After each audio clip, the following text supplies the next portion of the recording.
gonna wait until that retirement order is cut before I start lighting bitches up and reading Article 15s out loud on the podcast, so everybody can hear how fucking ridiculous this United States Armed Forces really is and the leadership that sits in it. Just so you know, bitches, I'm coming for you. This is about control, everybody knows, everyone complies. We're the kinds of pros, I don't need a plane, I just hit the road, I do what I want, I can't sell my soul, market about to crash, this is what you chose, ruining the country, I've been best to go, you gon' take the mark, I take narrow roads, I'm a man of God, I can never fold. All right, let's get this fucking party started. Welcome to the Protect Your Purpose podcast, where we talk whiskey, business, friends, family, and freedom. I am your host, Matt Marchese. This is my co-host, Zach Grady. What up, dog? What is up? What's cracking, bro? Dude, I feel like I haven't seen you in ages. I feel like I haven't seen you in at least 2 days. Maybe a day. Before that, though. Before that, I hadn't seen you in Weeks. weeks. It felt like months. Years. Not years. Light years. Anyway, was welcome a back long to the time. studio, man. That might have been the longest we haven't seen each other in quite some time. No homo. I agree. And a little homo. I missed you. Yeah. You shut up. What's that face for? I missed You you. didn't miss shit. I sure did. Dude. I Not with missed what you. you were doing. You didn't think of anybody but yourself. I missed you. I missed you. I missed you. Yeah, I was thinking about you all the time. I was thinking about how absent our podcast game was. Yeah, for sure. That's true. Listen, I wanted to pre-record some shit, and then we didn't end up doing it, and then I was sure going to put out some sort of content individually. I thought about just having you run the show, maybe taking on a guest or something, and then ultimately We did none of it. we did none of it, man. Life But comes at you fast. listen, we're busy though. Busy. I was traveling. I went on my friend Nikki's birthday trip. We went all over Europe. Not all over Europe, but we were on like a 9-day. I think we were in 9 countries in 9 days. Not a country per day. Several days we stayed, 2 times, but also several days we touched Several ground countries. in several countries. Yeah, so it was quite the trip, quite the experience. Yeah, personal busyness. And then a tornado comes through Nebraska. Oh, we haven't talked since the tornadoes? I don't think we have. We haven't pulled one out. Holy crap, dude. Yeah, So we got to experience firsthand the impact of ServPro on a community, which was awesome. Yep. So business busy, personal busy. There's just a lot of busy going on right now. Yeah, plus the whiskey business is rocking and rolling. We're doing good, man. I'm looking forward to it. It's exciting times. It's exciting times. It's some pretty cool times, man. Cool times for business. Lindy and I were just talking about that. Actually, we briefly touched on it earlier in a conversation about your career, but Lindy and I were just talking about how there is a very clear, did you hear how my clear? I don't know why I did that. There's a very clear turning of the page happening right now in our life. Like it's very clear that the way I break down my life is essentially so far 2 chapters. I've got my childhood into early adulthood, from, baby obviously into, my child years where we were pissing and shitting our pants and then running amok in the neighborhood, and then into high school and driving and parties, and then into my, I think that all kind of blends into childhood. Chapter 1. Even early adulthood, and I think that was approximately, 1 to 20, where you finally got a job, for our case, we were in the Army, and holy shit, now this next chapter is figuring out adulthood, and that is careers and adult shit, kids and marriage and I don't know, real responsibilities and bills and shit, right? It takes about 20 years as well. Yeah. So for me, do you feel the same way? Yeah, kind of. Really? Yeah. Yeah. And then now we've got this next chapter, which is really fucking cool because, I built my businesses that I've built so far, Lindy has built her career. I'm sure you feel very similar in yours. 22 years for you, right? Yep. 22 years of service and career, learning all of that. And we feel even in the chapter in life where my kids have not turned their second chapter yet because they're still young and they're still trying to figure out kid shit. I feel like we are turning a chapter with our parenting, where I'm treating my kids a little differently now. We've learned their personalities. They've fully developed into their personalities. So even a chapter in our life is turning for our kids with homeschool and Lindy's retirement, soon to be your retirement. Right. But simultaneously, my businesses are taking a turn, perhaps into the next chapter of growth. We've got new markets in my ServPro business, my whiskey business that we've been, planning basically for multiple years is finally turning the page into execution. Yeah. Production and execution and soon to be sales. And I feel like we're in a really, really cool turning of the page, into the next chapter. And then it all ends with pissing and shitting yourself again, in chapter 4 or 5. Dude, I so but I'll tell the audience for funsies. I just got hurt I was on the rower at CrossFit. I had 2 seconds left, literal 2 seconds left in the 30-second cycle, 32 seconds left in the entire workout. Like the day was over if I made it 32 more seconds. Right.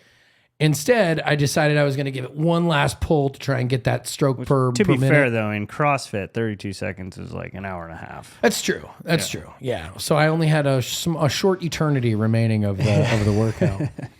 Anyway, my SI joint, I don't know what I did. I have a compressed disc like L5, L6, or L6, L7 or something. And then I kinked my SI joint, so all the nerves around it basically are restricting. Anyhow, for several days, I'm like completely debilitated. I can't put my socks on. I can't put my pants on. I need help with everything. And my kids, I'm like, I need you to help me put my pants on. And my boys are like, this is so weird. I'm like, well, we're training you now because this is a little glimpse into the future. This is what it looks like. And they're like, what do you mean? I'm like, well, let me sit down. Let me explain how this works. Eventually, you're going to be wiping my ass because at some point, dude, they're putting you in a home and you know it. Well, that was the end of the conversation was you're not putting me in a nursing home. And they're like, what do you mean? So we end up talking about it. I'm like, listen. Why do nursing homes get such a bad rap, you think? I think it sounds glorious. That's what Lindy said. She was like, I might love to go to a nursing home. Friends every day, like bingo and let's play cards. Activities. Yeah. I don't know, man. I think because of the standard of care, probably. I think the majority of nursing homes standard of care is probably shit. Don't care. Yeah. Their business is, they probably care more about the bottom line than they do the care for the individuals, I would assume. I don't know. I've got some friends who are in the nursing home business. They've got a lot of them, and right. I think they do a pretty good job. But they're very, patient or resident focused, and they care a lot about that. And I think if you have a really good nursing home where at the top of the business structure, the ownership level of the business cares about the residents first, I think the rest sort of falls into place, in which case they're probably awesome. Yeah. Right? Yeah. I would think so. But the reality is who wants to do that? Who wants to go to like a pre-hospice? Yeah, pre-hospice. Pre-hospice, where you're like, okay, I've gotten to the point in my life where I can't take care of myself and no one who actually loves me will do it. So now I've got to spend my entire life savings on but you also don't want to be a burden, do you? Post-retirement care. Listen, I just hope that, and that's where our conversation ended was, I just hope that I'm rich enough to where I could just pay somebody to do it. Yeah, I just have full-time staff that takes care of me, and let's also hope that I'm strong enough till very late in life. I mean, there's people who don't go through that. You know, they maintain a level of strength and mental acuteness or whatever to where they don't need that. Yeah. That's what we can all pray for. Right. I don't know if my lifestyle will actually promote those kind of, finishes in my life, but I don't know. I think it will. I hope so. And modern medicine, I think people, as we get smarter, earlier on, maybe as we go more natural and become more aware that we've been poisoned to death nearly, maybe those ending years for people won't be so. You did say modern medicine Sick. as if they're trying to keep you alive. Not that kind of modern medicine. I mean, like functional medicine, like natural remedies and modern. It's modern to me. It's very not modern in the traditional. To the people that correct. Yeah, but even actual scientific breakthroughs that do have good intentions. There are those, yeah. Of course, yeah. I mean, surgeries that keep people moving instead of being completely, wheelchair bound or, paralysis. I think they've got some breakthroughs there for chronic injury and illness that could help. I don't know, could help your quality of life later in those later years. Hopefully, right? Fuck. What if It's getting close. dude? If that's not what they're doing, then what are they fucking doing? Yeah, that's true. Right? That's true. So- why is it taking them so long? What are you doing over there? Yeah. What are you doing? You can't give me I never know what they're doing over there. You can't cure cancer yet. I'm not buying it. No chance that they can't cure cancer, right? You agree with that, or you think they're hiding a cure for cancer? They're either hiding a cure or they're not spending the money to find a cure. I think they're hiding a cure. I'd believe it. And I mean, There's no money in the cure. We talk about that all the time. Yeah, you don't have to go. You don't have to look far, Right. to find a motive for not curing cancer. I mean, that's a pretty simple thing. Just there's no money in it, and understanding that all of this is a business. Everything is a business. There's no way. Right. So yeah, listen. I unfortunate. I hope I'm rich enough, but you got to think like the Steve Jobs. That guy had enough money and enough power to cure cancer. Why did he die of cancer? It's true. It's true. We know Magic Johnson cured himself of AIDS. What do you call Magic Johnson on rollerblades? Oh boy. Rollades. Oh, That's old school right nice. there. See what I did? Nice. Yeah, there was another Magic Johnson one. I'm sure there's been several. What do you call Magic Johnson in a tall glass? Kool-Aid? Kool-Aid. Yeah. Good job. Got it. You've heard the joke. I don't know if I've heard that one or not. No, It was a layup. Yeah, You got it. it was. That was a layup. no for you. pun intended. Very punny, Matt. Very punny. Anyway, what do you want to talk about today? So let's continue down the path of talking about your career. What are you going to do when you're done? Oh, okay. You son of a... What are you going to do when you're done? How's it going so far? Sort of. It's You're not fully retired. Let's do a little bit of backstory. You're not fully retired yet. right. You're on a. Did you start your CSP? Yes, so I'm on the internship / I just tell people terminal leave because nobody knows what. Because the hell nobody CSP gives a is. shit either. Yeah. So you're on a terminal leave cycle where Yep. you're so essentially done. I just have to get all my affairs in order, like medically wise and everything like that.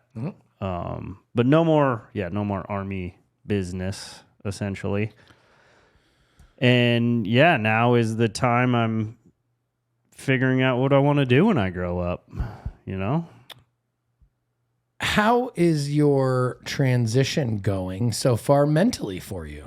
Are you finding it easy? So like Lindy it was a pretty simple early transition for her because she was, She checked out early. well, she was just pissed. She was just mad at everything. She was mad at everybody.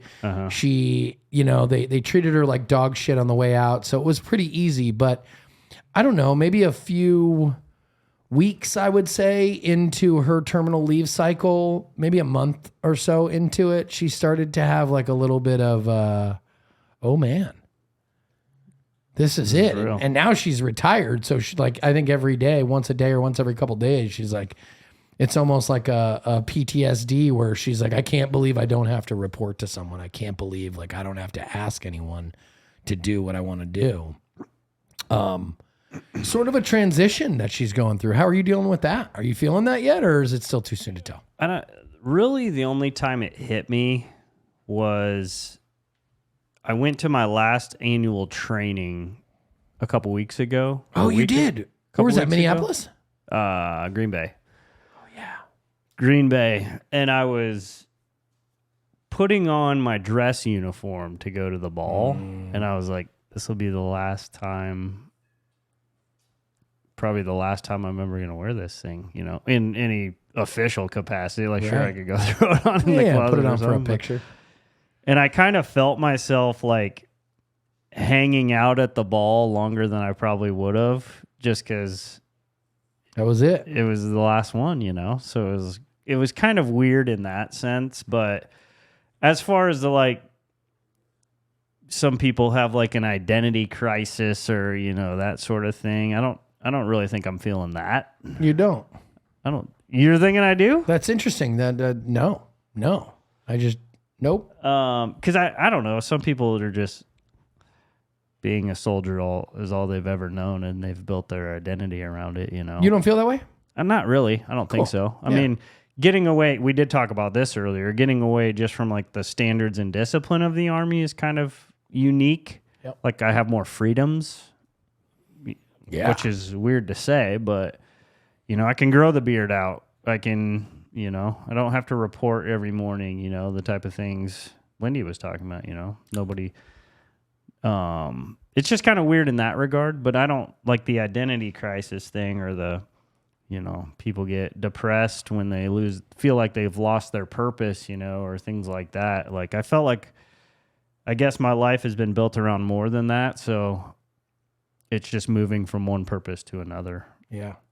Isn't it kind of weird? We just talked about this when we were on our trip, which I'll talk a little bit about, but I had hoped Lindy would be on the show to talk about that trip. Maybe we'll punt for another episode, but, incredible trip we went on. But during this trip, we were talking about Lindy's retirement, and it sort of dawned on me a different position that, we as soldiers, we volunteer at this point, all volunteer force, Right.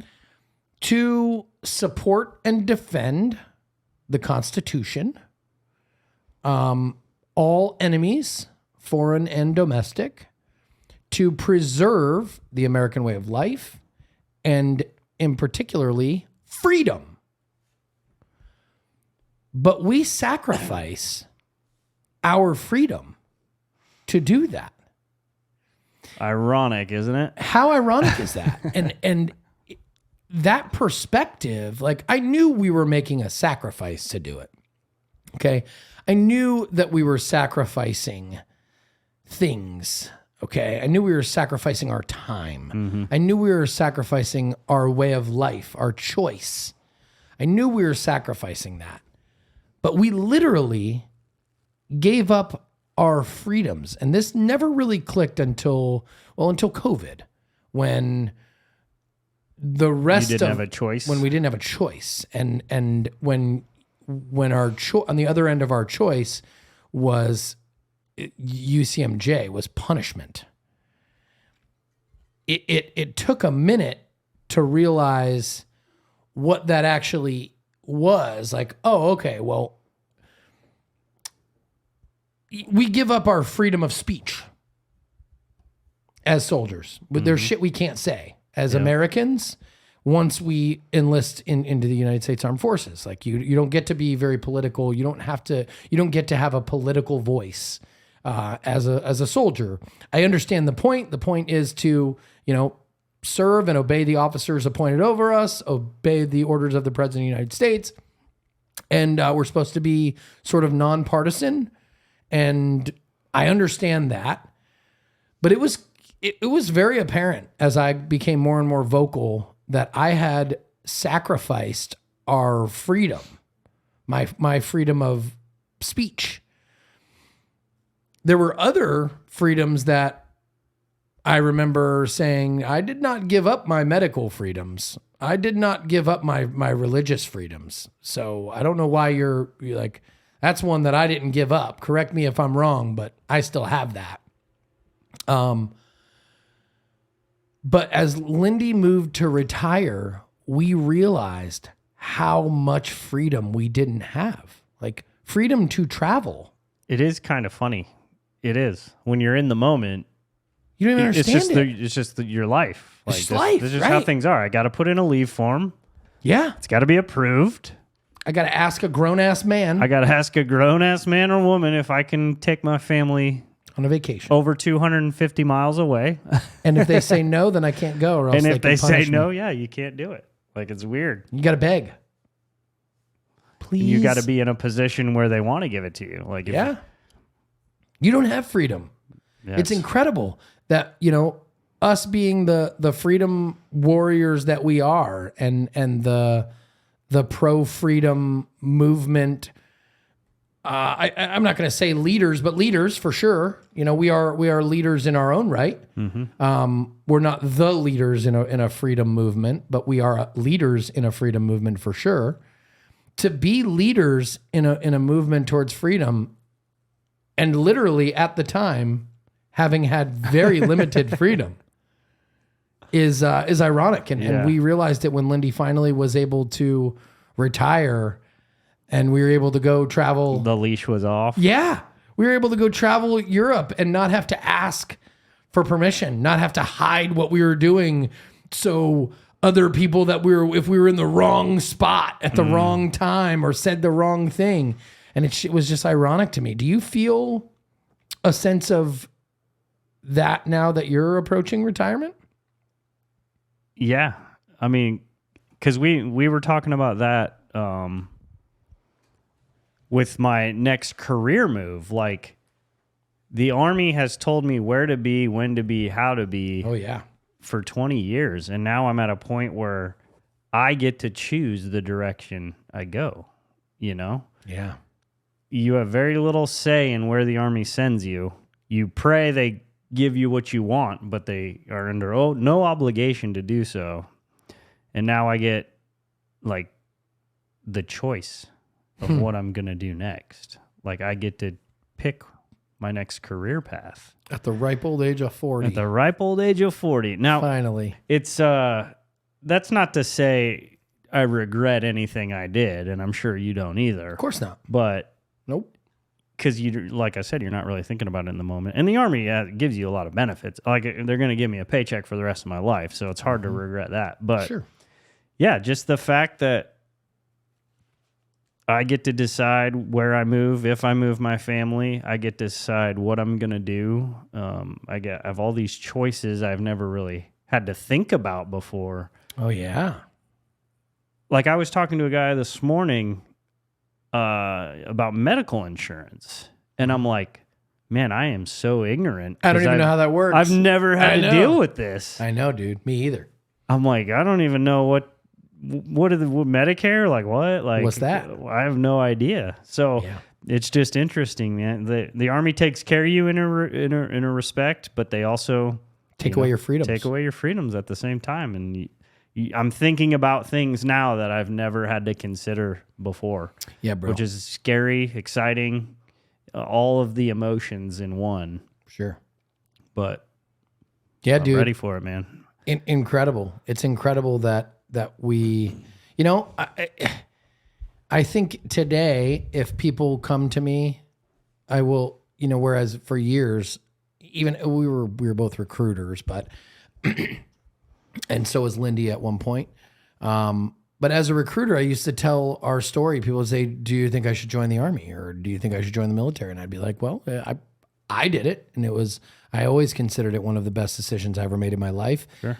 But to draw a line of forfeiting my literally constitutionally protected rights, forfeiting my American freedoms, I don't know that I would make that decision again. I wouldn't change anything. I made it through. Like you said, I was basically oblivious to that. I knew it existed. I knew I did that. But making the decision today, hey, are you willing to forfeit your rights in order to protect everyone else's? I don't know that I would make that decision again. I don't think I would. See, I'm probably more in that camp too, but also in the camp of I was worried about the direction the military was going in general. Of course. So it was time. Like, I got to a point where I was like, I think I'm ready to go. Yeah. Like, I could have stayed as long as I wanted in the position. I had a good position. Like, Yeah.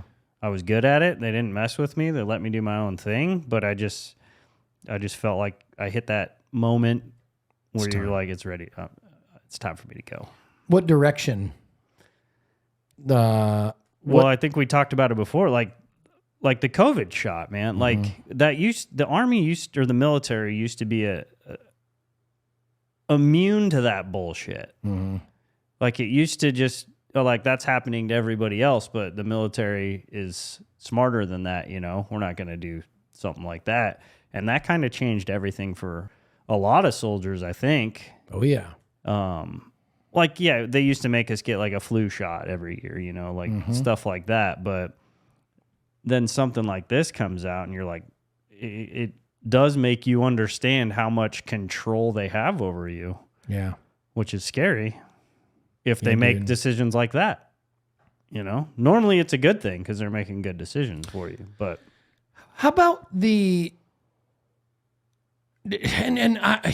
haven't been super active in even, in the last year I've been completely out, but even prior to that, for several years, I wasn't even allowed to participate because I was unvaccinated against the deadly coronavirus.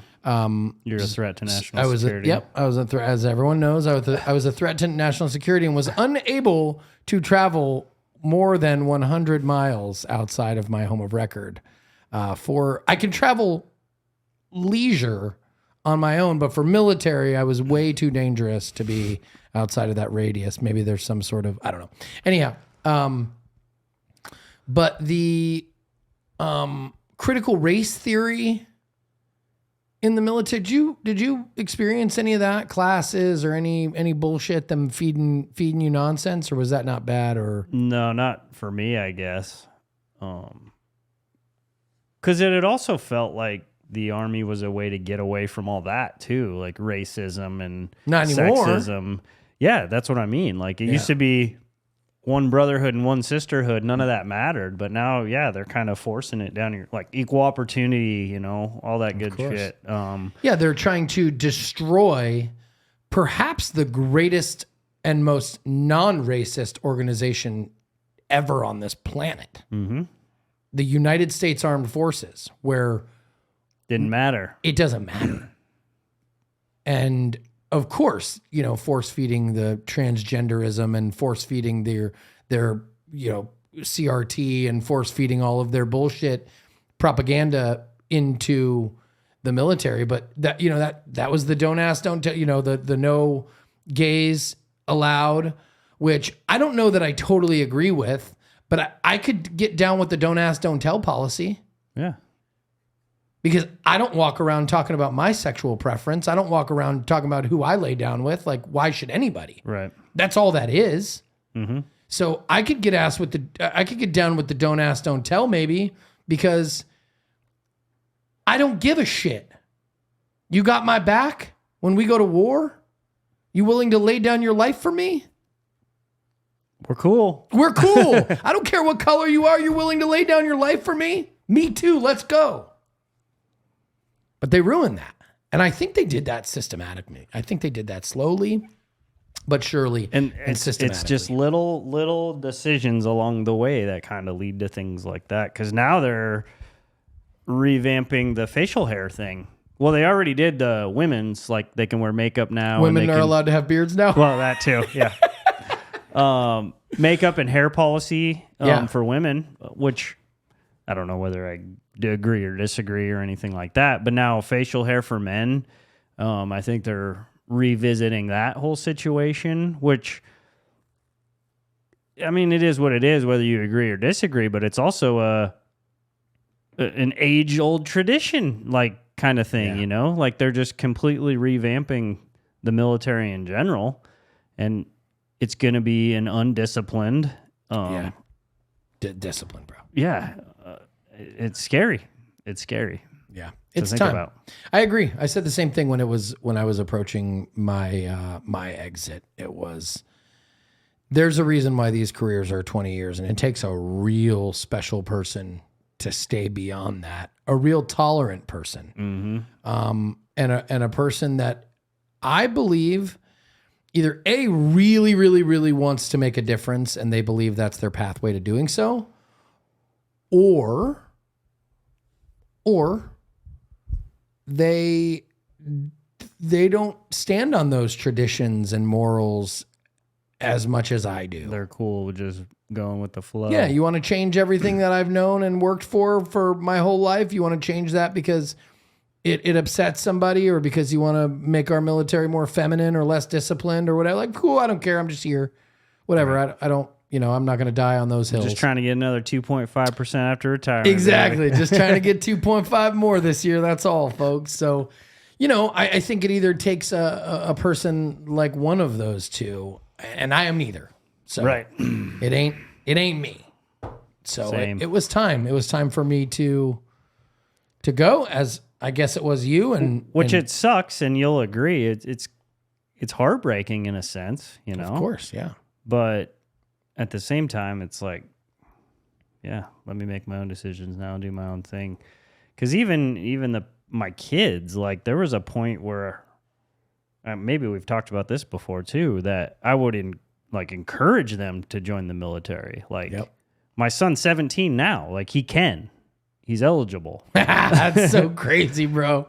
But I haven't brought it up one single time because I'm nervous he's going to at some point, and I'm going to be like, what are you going to say? Yeah, what do I say? I don't even tell know. Me. Let's practice. Hey, Dad, I'm thinking about joining the United States Army Why Reserve. the fuck would you? No. Yeah, dude, I think about that all the time. No, but Thank God. I would challenge it more, probably. Would you tell him you're going to sacrifice, you're going to have to give up your freedom?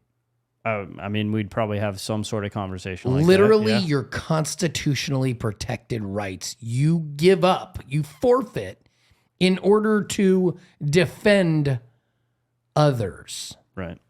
And are we really even defending them at this point? Because the real people who are trying to take away our freedom are our own politicians. So who are we protecting against? Osama bin Laden? No. And Vladimir Putin? No. But now you're also going to wars that are created to make more money. Like, that are created to potentially take away our freedom, what they claim we're defending. So it's a boy, oh boy, oh boy.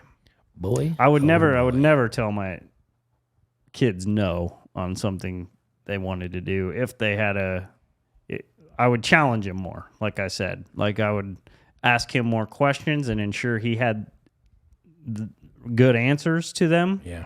Not just, like when I did it, I just thought it sounded cool at the time. Like, no. We're not. Bro, Why do you want to do it? What's your reasoning? I did it for college money. That was my initial motivation as well. College money. Neither one of us went to college either. Hey, biatch, I have an associate's degree. I'm fucking proud of my associate's degree. I joined the Army to save $15,000 at community college. So stupid, bro. Like, I actually just posted something on my Facebook. I saw a thing come across my scroll timeline. It was the world's largest McDonald's is in Orlando, Florida. Oh, I saw that. You saw the post? Uh-huh. I didn't get the Florida Bright Future Scholarship because I didn't score high enough on my SATs. to be eligible for the scholarship. So I was like, well, shit. You know, my parents didn't have enough money to pay for my You were college. a senior? I was a senior in high school. Yep. And I got word that I didn't get the scholarship. So I was like, what the hell am I going to do? How am I going to do this? And one night we were out. Mom, if you're listening, sorry. We were drinking. And Shocker. yep, I was 18. Give me a break. It's old enough to, if I'm old enough to forfeit my rights, I'm old enough to fucking drink a vodka or whatever dumb shit I was drinking. I was probably drinking Budweiser. And we were in Orlando, and it was me, my buddy Reese, and Shady Dave. Shady Dave we just called him Shady because he was shady. There was always something shady about him. Something weird about him? Yeah. I'm pretty sure he actually punched his girlfriend at her request down like a flight of stairs, if I remember. But I remember being like, and nobody's kicked your ass. Like, nobody's beat you to death yet. But anyway, he was shady to say the least, but he was in the Army Reserve. And we were sitting there. I had only met him once or twice. And we were at the Worlds. We had walked across the street from maybe an arcade or something over there. And we went to the McDonald's and we were sitting there and I was... Was it the world's largest McDonald's then? Has it always been? Yeah, I think it was. But it was not something that like I don't think I knew that at the time. That was just the McDonald's you went to? It was just a big-ass McDonald's in Orlando that we all knew. I didn't realize it was the world's largest McDonald's. But it was, for sure. I got more questions about that, but go on. Okay. So we were just sitting there, and I was bitching about how, well, now I got to figure out how I'm going to pay for my college. And Dave's like, just join the Army. That's what I did. I'm like, oh, just join the Army? What does that mean? Like, And he was like, join the Army. he was like, well, I'm in the Army Reserves. I go 1 weekend a month, and I do like 2 weeks out of the summer. And they pay for, at the time, it was 75% of the tuition. It was the tuition assistance, 75%. And I was like, well, then I only have 25% to worry about. I can figure that out. He was like, yeah, they give you some other incentives, like they pay for some of your books or whatever, you know, some other money that you can do. And then you get paid for the weekends you do. And I'm like... Dave's a hell of a recruiter. He was a great recruiter. And I was like, shit. So they pay for 75% of my college. I'm like, I could definitely swing the other 20. I'll figure that out. So I went home. And the next day, I was waiting tables at this little Italian restaurant. My parents came in. And they're like, so what are you going to do about it? And I was like, oh, by the way, I'm joining the Army. And they were like, what? My dad was like, he's fucking crazy. Don't listen to him. And then that night, drinking again, I went home, went to sleep late. And then the next morning, my dad walks in. He's like, hey, in my room, I was still sleeping. He's like, if you're really going to join the Army, let me know. I'll go with you to see the recruiter. And I was like, all right, well, I'm going. I am joining the Army. So today at 3:00, I'm meeting. Decisions made. Yeah, you're the easiest sell ever. Oh, easy as shit, dude. All you had to do is tell me. I had a goal. I had a plan. I had to figure out how to pay for college. That was my pathway. And I'm like, well, that problem solved. You're like, hey, Mr. Recruiter, Shady Dave already got me. Just where do I sign? Where do I sign? Yeah. And then one of my buddies, Matt Summers, I call him Battle. He's an avid listener of the show. I think maybe a few days later, Followed suit. I had already done what is now known as I had already filled out my 680. Yep. I had already done a SF-86. SF-86. Yeah. And did all my shit and was ready to rock. And then I was hanging out with my buddy Summers, and I was like, yeah, I'm joining the Army. They're going to pay for my college. He was like, if I join the Army, can I go to the same college as you? I'm like, I don't see why not. He's like, all right, well, I'll do it too. I'm like, all right, sounds good. So then I brought him to the recruiting station and we joined together. God, you were a jackpot. Dude, I brought in another, well, he was a grad because he's a year older than me. Definitely a Bravo. Definitely a B in that. And I was actually a Bravo too. I had to retake my test. And I did it because I wanted the $10,000 student loan repayment program that I never took advantage that I never used. No, I paid back my own student loans because I didn't know when I converted into a recruiter, I lost that benefit because it was tied to my initial MOS. Oh, really? Yeah. So I went through hell just to get that stupid incentive that I never used. That's funny. So anyway. So this world's largest McDonald's. Yeah, what do you want to know about it? What makes it the largest? Is it just more seating? Size. Or do they have like two like kitchens or like It's just big. They had like a big old McDonald's place. They've since made it like a whole event. it's like a touristy destination? yeah, it wasn't at the time. It was just the largest McDonald's because it was just. But it's got a big ass play. big old place. play place. Yep, like a big old playground for kids. And like a 2-story, so it was up and down. Just more capacity because there's a lot of foot traffic, a lot of tourism down there. So Gotcha. Increasing the capacity of the McDonald's was, I assume, the initial intent. Obviously, having a big giant play place, drawing kids in that were Disney kids. But since then, I guess I haven't been there in maybe since that day, but 20-something years. But to my understanding, it's like a whole an event. Yeah, it's a whole experience now. It's a whole event now. That's So kinda maybe we'll go next time we are down in Orlando. I don't know. Get a Big Mac from the world's largest McDonald's. I'm going to go. I'm sure it's gone now. I'm going to go try and find the table that I made that decision to. Dave should have told me, dude, you're giving up your constitutionally Dave, protected. you lying yeah, sack. you sack of shit. You shady bitch. I don't know that I ever talked to Dave beyond that either, because he was a shady bitch. I don't remember what his If last only name he is. would have known about the money incentive for bringing in new recruits. Oh, they probably weren't doing that then. Oh no, the AR rep. Yeah. No. That was long before the. Dave AR might have rep made a time. little killing doing it though. Oh yeah. I don't know. He was kind of shady. I was just an easy sell. It was just me. You were up for anything at that point. Well, like anything in sales, you find the buying motive and then sell that. Yeah. And it was very easy. Like, I am desperate. I need to figure out a way to get my college paid for. Oh, you can do this? What do I have to do? Okay, I'll do that. Pretty simple. But at Sounds the time, easy enough. yeah, and at the time, so this was pre 9/11. I was in basic training on September 11th.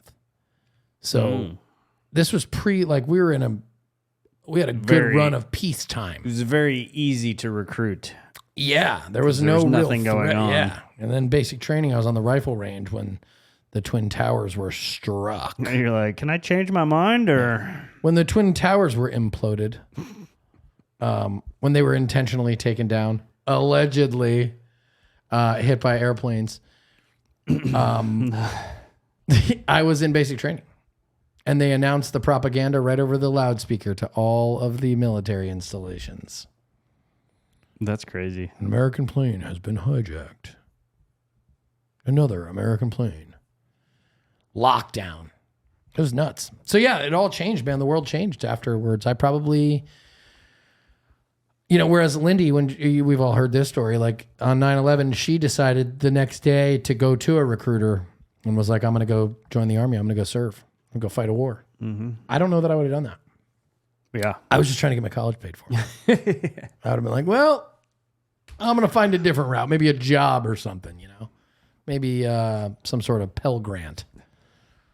Maybe I'll FAFSA. just be a waiter for the rest of my life. Yeah, or I'm bartending. Yeah, Want to move up to assistant manager? pivotal moment in my life, man. I would have never met you if it wasn't for the army. That's why it's hard for me to regret anything. One, I gained a lot of experience, but just the people that I know now that I've met through, like, No regrets. yeah, no. No way. You wouldn't want to change anything. It's like a hot tub time machine. No, well, that butterfly effect, though. You ever seen that movie? Yeah. No, but someone just explained to me the butterfly effect. You should watch the movie. Yeah? Yeah. Was it good? Yeah, actually. Ashton Kutcher's first serious role, I think, maybe. Can't be that good. But He should have ended his career at Punked. Yeah, the baseline though is you go back and you change one small thing and your life's completely, like, he goes back in time, changes one thing, and then wakes up present day again and his life is completely different. Everything is different. Yeah. Better or worse? Both. Like, he Oh, doesn't really? Yeah, he doesn't know how it's gonna go. Like, It's just different. sometimes, like, a couple times he goes back in time to try and change things because he thinks it's gonna make it better, which in turns makes something worse. Yeah, it's a pretty intense movie, actually. Nah, you don't want to change anything, man. We're here for a reason. This Yeah. is hashtag God's plan. It all happened the way it was supposed to happen. Yeah, man. And that now, But I'm happy to be done. yeah. Close to being done. You're done. Done-ish. Knock on wood. I don't want to jinx. I mean, we have just talked about how the Army can do anything at any point they want to do. And revoking my retirement is something they could very well Well, do. your retirement order hasn't even been cut yet, has it? Yeah, exactly. When does that get cut?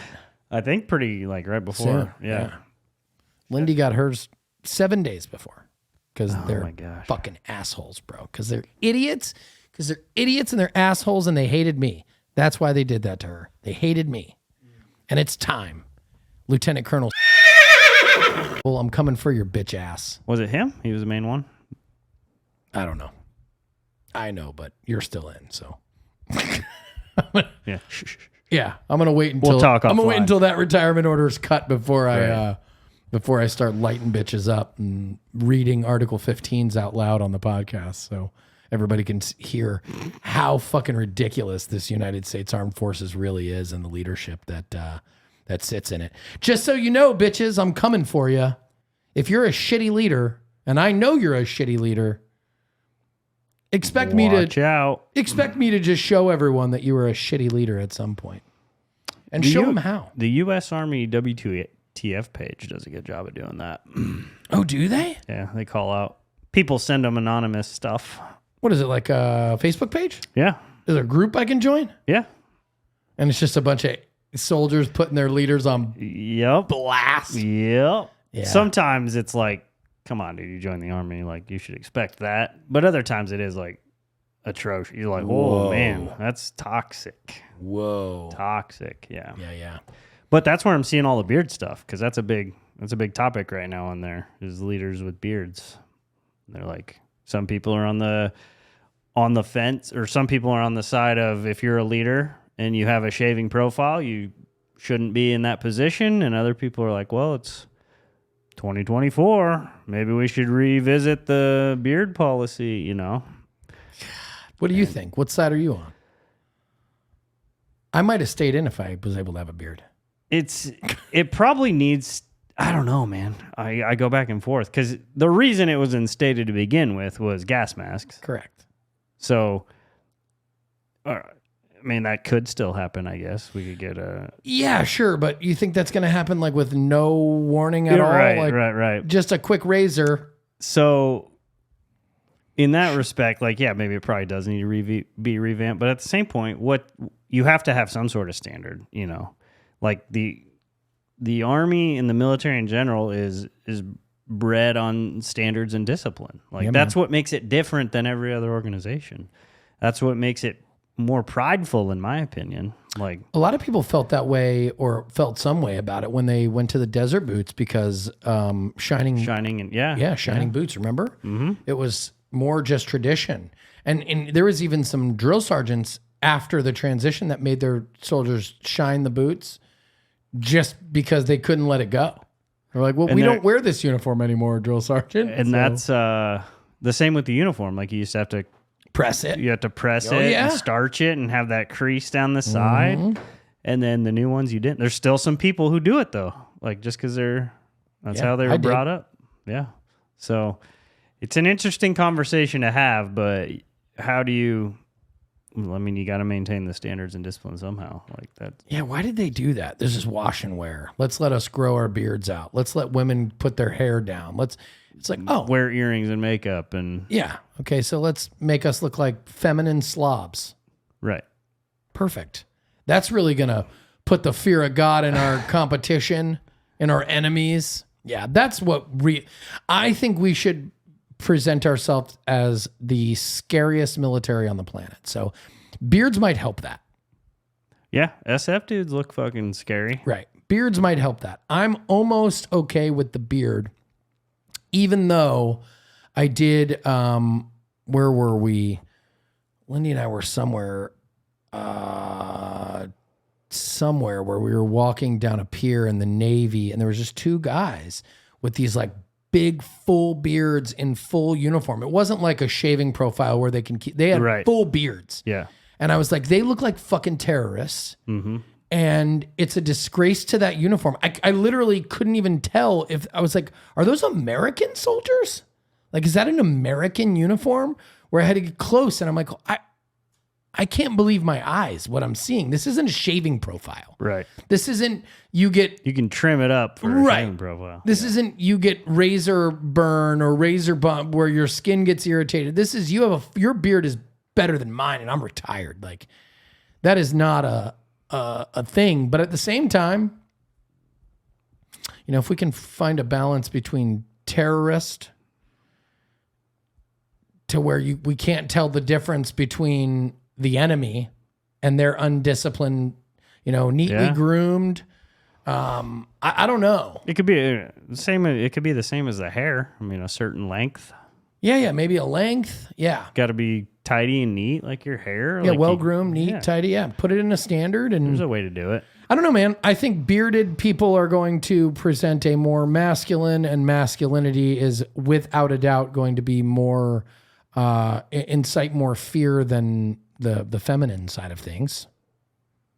Mm-hmm.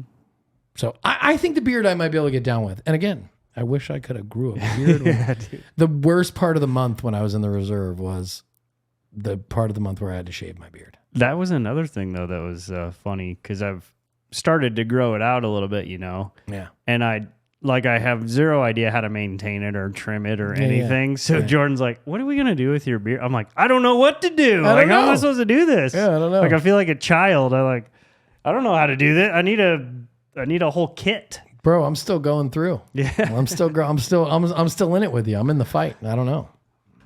Anyway.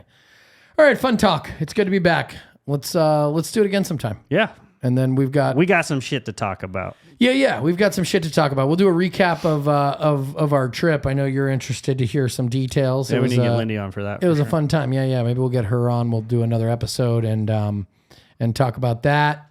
And then we're coming. I don't remember what episode this is, but we're coming up on episode 100. We're going to come up on the next season. We've got to get to the new studio, get some video back. We've got some plans for that. We're still working on it. Also behind the curve on that because we got a lot of shit going on and some tornadoes hit our cities and we got a lot of shit going on. So yes, not making excuses. It's just the facts. We're going to make time for it though. And I look forward to the new studio and season 2. Hell yeah. Anyway. All right. Anything else? No. With that being said, thank you all for joining us. We appreciate your love and your support. Thanks for sticking with us all this time and the patience as we were disappeared, as we were ghosted. We vanished for a while. We appreciate that. And please share the show, like it, and smash all the buttons and do all the shit. And as always, please be sure to find your purpose, serve your purpose, and protect your purpose, people. Peace. Deuces.